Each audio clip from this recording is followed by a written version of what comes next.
네, 1부에서는 글리백, 허셉틴과 같은 표적 항암제에 대한 이야기를 했는데요. 2부에서는 여보이, 옵디보, 키트루다와 같은 최근 많이 개발되고 있는 면역 항암제에 대한 이야기를 해보도록 하겠습니다. 2000년대에 들어서면서 많은 과학자들이 이 암세포를 우리 몸에 있는 면역세포를 통해서 억제할 수 있지 않을까 하는 생각을 가지게 되었습니다. 실제로 2013년 이뮤니티라는 저널에서 암세포가 면역세포를 통해 제거될 수 있다라는 리뷰 논문이 나오게 되었는데요. 여기서 암세포와 면역세포 사이의 사이클 7단계에 대해서 설명을 하고 있습니다. 처음에 암세포가 사멸하면서 항원을 방출하게 되는데요.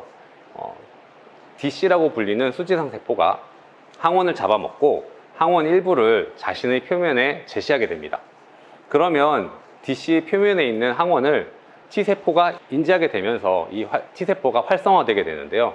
활성화되게 된 이 T세포는 항원이 방출된 암으로 이동하게 되고 암세포를 찾아서 암 조직 사이로 침투하게 됩니다. 그리고 처음 인지했던 항원과 같은 항원을 가진 암세포를 확인하고 이 활성화된 T세포가 암세포를 제거하게 됩니다. 이러한 사이클 7단계를 쭉 거치게 되면 정말로 우리 면역세포는 암세포를 다 죽일 수 있게 되는 거죠. 하지만 여기서 문제가 발생합니다. 암세포는 면역세포에게 죽임을 당하지 않기 위해서 자신이 암세포가 아닌 정상세포인 척 하면서 저항을 하게 되는데요. 그렇게 되면 T세포는 암세포를 제거하지 못하고 다시 암 조직이 커지게 되는 문제가 발생하게 됩니다. 여기서 면역항암제는 T세포가 실제로 이게 암세포다라는 것을 인지시키게끔 해주면서 암을 제거할 수 있는 그러한 치료제입니다. 정상세포인 척 속이는 암세포에 대한 이야기를 조금 더 해보겠습니다. 사실 T세포가 암세포를 제거하기 위해서는 암에 나타난 항원을 인지하고 있는 공동자극 분자, 코스티뮬레이터리 모레큘을 추가로 발현해서 암세포에 결합을 하게 됩니다. 그리고 암세포를 제거할 수 있죠.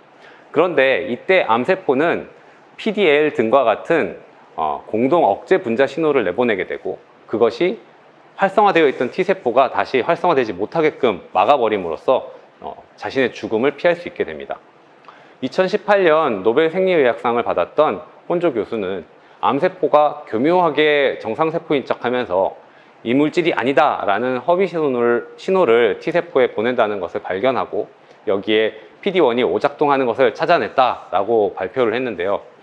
정상인 척 속이고 있는 암세포를 T세포가 어떻게 다시 공격하여 세포를 죽일 수 있게 하는지에 대해서 알아보도록 하겠습니다.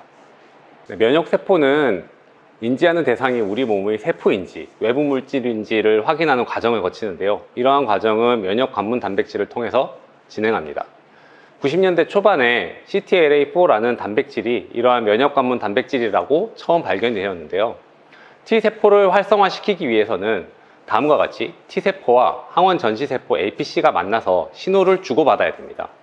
이 과정에서 자물쇠와 열쇠, 보조 자물쇠와 보조 열쇠의 관계가 이루어지는데요. T세포 수용체가 주 자물쇠라고 하면 MHC는 주 열쇠가 되고 CD28이 보조 자물쇠라고 하면 B7이 보조 열쇠가 됩니다. 이러한 자물쇠가 다 열리면 T세포가 활성화가 되는데요. 여기서 T세포에는 보조 자물쇠의 반대 기능을 하여 활성화를 억제하는 자물쇠가 또 하나 존재하게 됩니다. 이것이 CTLA4인 것입니다. 정상세포는 이 CTLA4의 신호를 주어서 T세포가 과도하게 면역 활성화되는 것을 막아줍니다. 이 CTLA4를 처음 발견하여 면역항암제 개발에 기여를 한 제임스 앨리슨 교수는 2018년 노벨 생리의학상을 받았습니다. 두 번째 면역 관문 단백질인 PD-1은 1992년에 발견되었고 이것을 발견한 혼조 다스쿠 교수도 2018년 공동으로 노벨 생리의학상을 수상했습니다. 이 PD-1은 T세포에서 발현되어 활성화를 억제하는 신호를 보냅니다. 이 PD-1에 신호를 주는 것이 PDL1이라고 하는 것인데요. 문제는 정상세포뿐만 아니라 암세포에서도 이 PDL1을 내보내서 정상세포인 척 한다는 것입니다.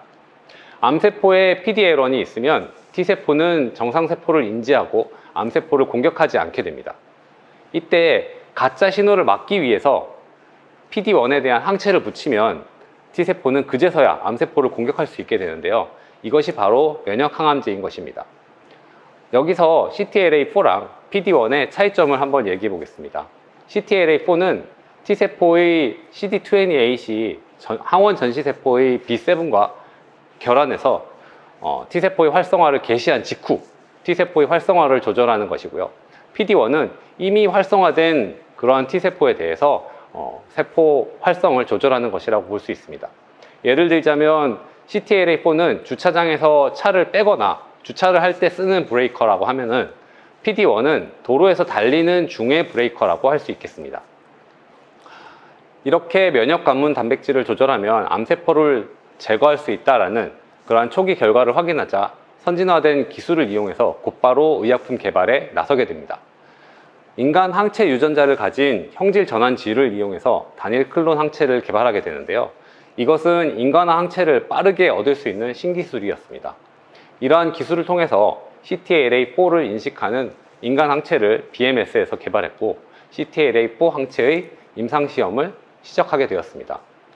여기서도 재미있는 결과가 나왔었는데요. 투약 초반 종양의 크기가 줄지 않고 오히려 더 커지는 경우가 발생하게 되었습니다.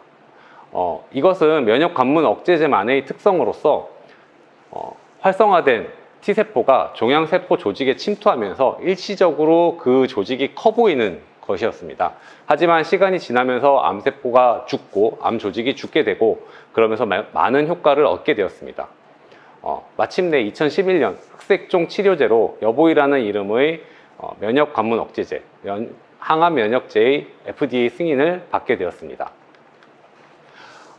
PD-1 항체 개발은 두 제약회사의 경쟁으로 또 유명했습니다. PD-1 항체를 먼저 개발하고 임상시험에 나선 것은 BMS사였습니다. 이때 후발주자인 머크사에서 이 BMS사의 임상 결과를 귀뜸으로 접한 뒤에 좋다는 소식을 들으니까 바로 뛰어들어서 자신들이 시험 중이던 PD-1 항체에 대한 의약품 개발에 나섰습니다. 이때 FDA의 혁신치료제 지정이라는 새로운 제도도 활용하게 되었는데요. 이 제도에서는 임상 1상 이상을 굉장히 빠른 속도로 건너뛸 수 있는 제도였습니다. 결과적으로 후발주자였던 머크사는 키트루다라는 제품으로 2014년 9월 흑색종 치료제로 먼저 FDA 승인을 받게 되었습니다. BMS의 옵디보보다 3개월 빠른 결과였던 것이죠. 이러한 면역 항암제는 2014년 흑색종을 시작으로 다양한 암종에 대해서 임상시험을 시작하게 됩니다. 다음 그림은 키트루다의 FDA 승인 역사를 보여주는 것인데요. 이처럼 키트루다와 옵디보 그리고 여보이는 다양한 적응증에 대해서 면역 항암제로 승인을 받게 되었고 또 현재에도 많은 영역의 시험을 진행 중에 있습니다. 이와 더불어서 이 면역 항암제의 병용 투여요법에 대해서도 연구 개발이 활발히 진행되고 있는데요. BMS로 합병되기 전에 있었던 메달엑스 연구진은 CTLA4 항체와 PD-1 항체를 동시에 투여하자 시너지가 일어난다는 것을 2005년에 확인을 했습니다. 서로 다른 메커니즘으로 작용하는 면역 관문 억제제를 함께 투여하면 더 효과적으로 T세포를 활성화해서 암세포를 없앨 수 있었던 것입니다.